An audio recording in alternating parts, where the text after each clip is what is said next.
Price Lord. இந்த காலை நேரத்தில் உங்களை சந்திப்பதில் மிகுந்த மகிழ்ச்சியும் சந்தோஷமும் அளிக்கிறது. இன்றைக்கு தேவன் நம்மோடு கூட பேசுகிற வார்த்தை என்னதென்றால், சங்கீதங்களின் புஸ்தகம் 139வது சங்கீதம் 16வது வசனத்தை நாம் வாசிக்கும் பொழுது தாவீது இப்படியாக சொல்கிறார், என் கருவை உம்முடைய கண்கள் கண்டது என்று. இன்றைக்கு தேவன் தாயின் கருவிலே உருவாகிறதுக்கு முன்பதாய் நம்மளை எதற்காக தெரிந்து கொண்டார் என்பதை நீயும் நானும் உணர்ந்தது உண்டா? யோசித்து பாருங்கள். இன்றைக்கு தேவன் நம்மளை எதற்காக தெரிந்து கொண்டார் என்பது கொஞ்சம் சிந்தித்து பார்க்க வேண்டும். இந்த உலக காரியத்துக்காக தேவன் நம்மளை தெரிந்து கொள்ளவில்லை.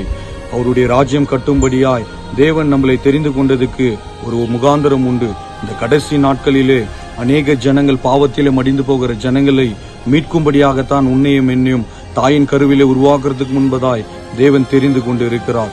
தேவன் தெரிந்து கொண்டதுக்கு ஒரு நோக்கம் உண்டு. அந்த நோக்கத்தை நீயே நானும் தெரிந்து கொண்டு ஆண்டவரோடு கூட நம் இடைப்பட்டு ஆண்டவர் நம்மை எதற்காக தெரிந்து கொண்டார் என்பதை நாம் விசுவாசித்து